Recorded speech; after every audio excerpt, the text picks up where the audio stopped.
let's do the detail of this thiokinase, succinate thiokinase.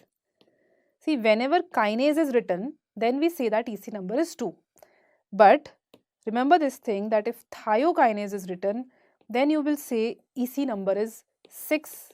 That is, it belongs to ligase category. Okay, just cram this thing. There's no need to go into detail.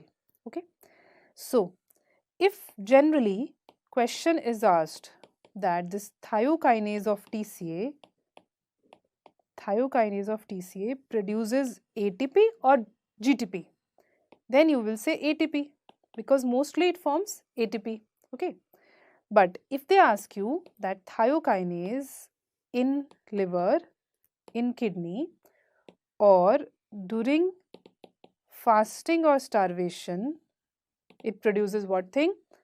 Then you will say it produces GTP, right? Why? Because during fasting or starvation, this pathway of gluconeogenesis occurs, right?